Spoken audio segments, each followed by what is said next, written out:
我好少揸8、90年代嗰啲車嘅，咁我好驚奇地發現，原來佢同2018年嘅車唔係爭好遠嘅啫。個樣嘅係爭好遠啦，車廂梗係會好唔同啦。咁但係如果我係一個盲嘅車手，好矛盾啦，盲嘅車手。咁但係個感覺真係會好似喎。你而家係好似盲嘅車手，係有啲似嘅。三架都係280匹，同而家嘅280匹有咩分別啊？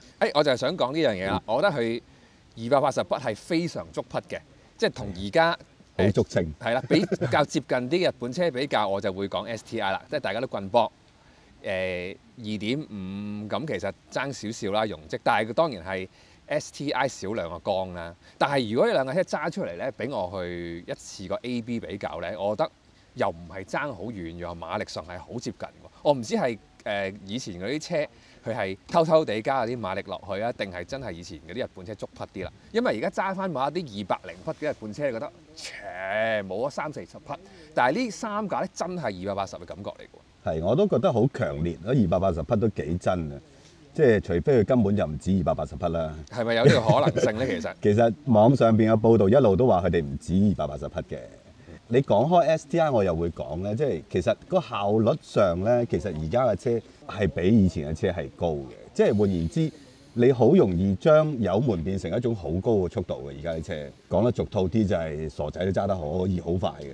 咁但係呢架車雖然係 Twin Turbo 又2.6，都其實規格上都幾高嘅。但係你要揸到去真係出嗰種馬力咧，其實都係要啲技術嘅。最典型嘅就係、譬如我哋成日都試過好多次嘅就係架 Golf。係架 Golf，即係我覺得而家嘅人，如果你係新牌仔，你揸住架 Golf 咧，你會以為自己原來我係天分可以去賽 F1 咁勁。我有咁嘅天分，好勁！我真係好快嘅原來。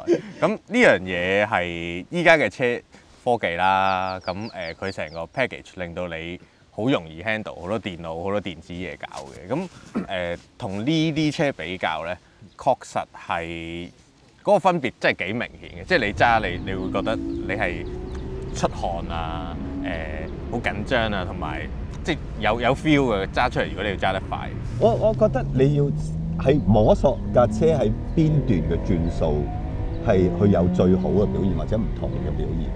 呢種嘢就係而家車好多缺乏咗，因為數唔就禮啊，數唔就120，數唔就180。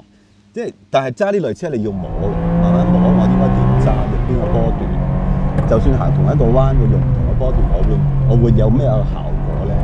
而家嘅車係快到你我都唔得閒理嗰啲嘢啦。總之我踩油手有同踩 brake 啊，就咁簡單嘅啫。所以玩翻呢類舊車係有呢種嘅味道嘅。Even 呢三架都係 turbo， 又係4驅，仲有4輪轉向，即係規格上好似而家嘅車先至有嘅嘢，佢都有齊晒㗎啦。雖然啲三架車我話係同現代 STI 啲會好似啦，馬力上係亦都係真係足匹啦，但係有一個同而家嗰啲車好唔同感覺咧，就係我唔分唔到佢係究竟係4氣缸定係6氣缸啊，或者係佢個馬力280匹再黐6氣缸呢樣嘢咧，而家啲車好少係咁噶嘛，6氣缸點會得咁嘅雞㗎啦啫。咁但係買唔到嘅應該。所以我揸呢3部車有好奇異嘅感覺，就係個動力嘅感覺係即係最高馬力嘅時候咧，俾個感覺係4氣缸 tune 到好盡嘅感覺嚟嘅，即係280、300左右啦。咁但係咧，佢又唔個特性啊，成個特性又唔係似而家4氣缸 tune 好盡嗰啲車喎。我發覺呢3架車係由大概3000轉左右去到紅區，即係7000、8000轉左右，成個 range 咧嘅力係好平均咁去上嘅。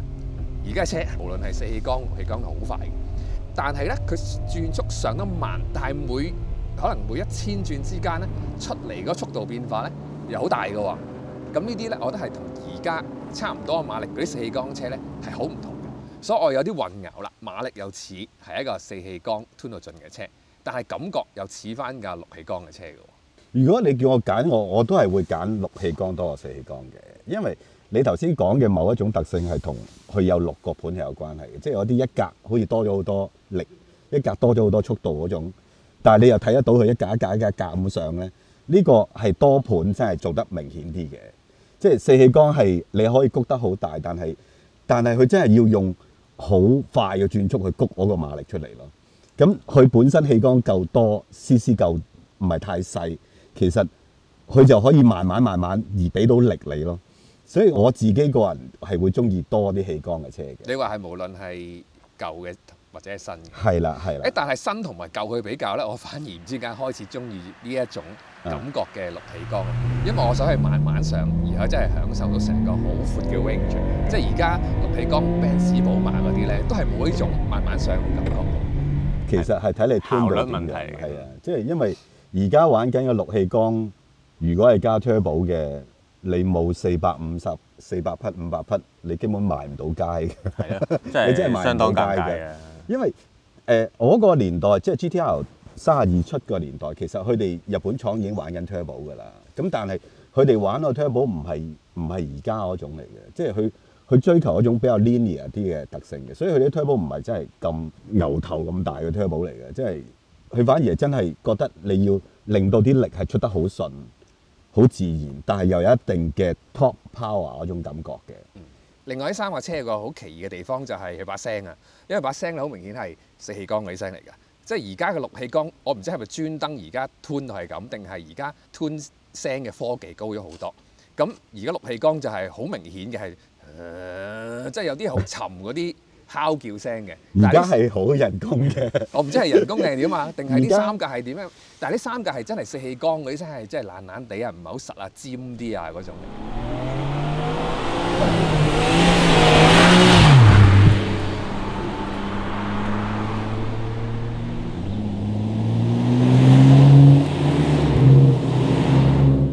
近呢10年8年，好多特別係歐洲車廠係好刻意喺個 engine 嗰度，喺個死氣喉嗰度，喺個係啦，即係喺好多地方係營造嗰種聲嘅感覺，擠埋入喇叭啦，夠膽死啦！你諗下，噴電油入個死氣鼓嗰度都仲得啊！即係佢係玩得好誇張。呢啲其實係個六氣缸做出嚟係咁嘅聲，咪咁嘅聲咯。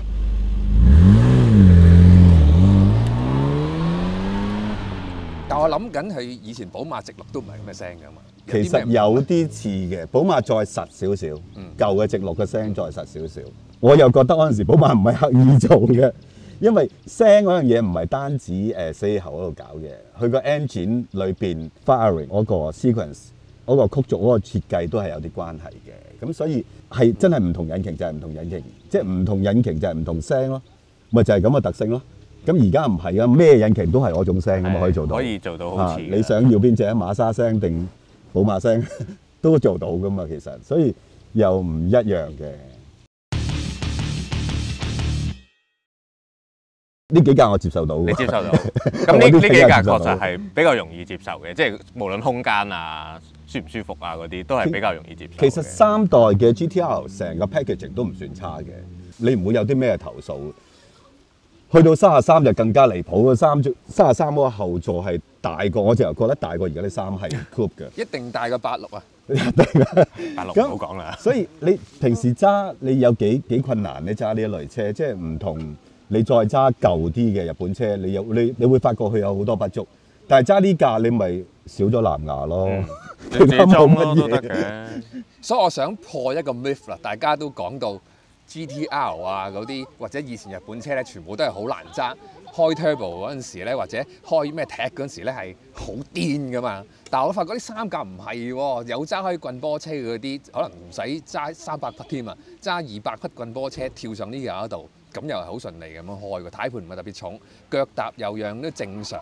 大家都話 GTR 好重喎，頭文字 D 咁講噶嘛，個收尾係因為架車重得滯啦，咁推咗出去咯，咁跑咪贏咯。咁但係又唔係好重嘅喎，我發覺點解大家都咁講，以前會係。咁你要相對當其時係啲咩車？有比較嘅。即係如果你相對86 FD 嗰啲車就真係重嘅佢，但係你自己揸特別係32，我係覺得佢唔係好重嘅。啊，當然我冇落山賽啊，同人顛到啊，但係揸起上嚟你唔會覺得重。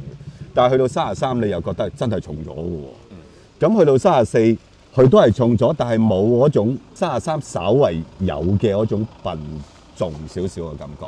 即係34將啲 balance 再做翻好啲。我反而覺得呢3架車同架35比架35好重添喎。35好重。35真係好大嚿，好累贅。不過佢 power 真係好大。係用個力去贏個重量。嗰樣嘢又變咗另一種玩法。所以35其實嚴格嚟講咧，即係唔係好 GTR 嘅，即係另外一種嘢嚟嘅。即係如果你真係玩 GTR，呢3架其實係一種就係原汁原味，真係原始正宗嘅嘢嚟嘅。我而家揸過啲日本嗰啲6氣缸嗰啲 V6嗰啲㗎嘛，咁我覺得而家嘅6氣缸好重喎，即係當然唔係 Coupe 啦，可能係房車啦。咁但係正常而家嘅偷輕科技，用咁多鋁高強度嘅鋼，其實應該重量我估唔係爭好遠㗎嘛。同埋呢佢哋4驅嚟㗎嘛，呢3架。咁我哋賺日產咯，即係個 balance 做得好，等你唔會覺得好難搞。咁呢樣嘢我諗係當時佢哋都幾花心機去搞嘅樣嘢嚟嘅。係由32未搞到好好，去到33已經開始搞緊 balance 嗰樣嘢㗎啦。咁但係你又調翻轉頭諗啊，而家啲車好多嘢嘅喎 ，airbag 都10幾20個嘅喎，真係好重嘅喎啲嘢。我個年代 GTR 嗰個年代其實真係比較單純啲，我跑車就係跑車，搞咁多嘢喺裏邊做乜嘢？其實去到34已經加多咗好多日常嘅設備㗎啦，已經。咁但係你日日揸嘅話，其實你又 appreciate 佢有呢啲嘢嘅喎 ，OK 嘅喎。3架車如果要我揀咧，我係比較難揀其中2部嘅，反而一早就可以剔走咗33嘅，因為佢有啲尷尬嘅。點尷尬法咧？32係一套嘅理論，去到33咧，佢係想改變32嗰套嘢嘅。咁但係有啲嘢未做好，特別喺個車身嘅動態度。但係佢又做咗32冇嘅嘢。咁但係去到34咧，就即係 GTR 比較完美嘅版本啦。即係 even 有啲人未必中意34過於穩定嘅特性，反而係追求32嗰種真係有少少過度活躍症嘅車尾啊，去演繹呢280匹出嚟。咁但係真係要演繹到喺無論邊種彎角，佢都可以快咧。其實34係做得全面過32嘅，但係32佢就係勝在有嗰種性格咯，即係揸呢啲舊車都就係要嗰種性格嗰種。所以呢2部車我係比較難選擇嘅。我就覺得啱同你相反喎，我覺得如果要效率嘅車，咁我點解要揀呢3架呢？即係當然你話呢3架要揀一架要贏一個比賽嘅，咁我梗係揀34啦，因為同你所講一樣，其實係呢部車係穩定，馬力其實差唔多嘅，但係個穩定性係會34係最強嘅。但係我自己就唔係要個效率，我揀得呢啲舊嘅車，我想要風味。咁我覺得而家嗰啲4驅車咧就係冇咗32嗰種風味，咁就係會有種輕巧啲種感覺。其實馬力都係差唔多，但係我如果3架，一架好穩定，一架比較唔穩定，輕巧啲，咁我總要揀架輕巧啲。咁點解唔揀架33咧？個樣我覺得係青春期變樣，係有啲奇怪嘅。咁32同埋34咧，反而個樣係接近啲串啲咁嘅樣嚟嘅。所以就揀一架最唔同於而家嘅車嘅32。嗱，我哋3個最年輕嘅你點揀咧？咁我覺得如果你計揸落去嘅感覺同埋計 power 咧，呢3架車今時今日都唔係快㗎啦，即係唔係特別勁嘅。咁當然可能好勁啦。咁所以如果你而家仲係想玩翻呢啲車咧，咁我都係玩個 style 嘅。咁我自己咧就覺得34個 style 係最靚嘅，即係睇落去最靚先啦。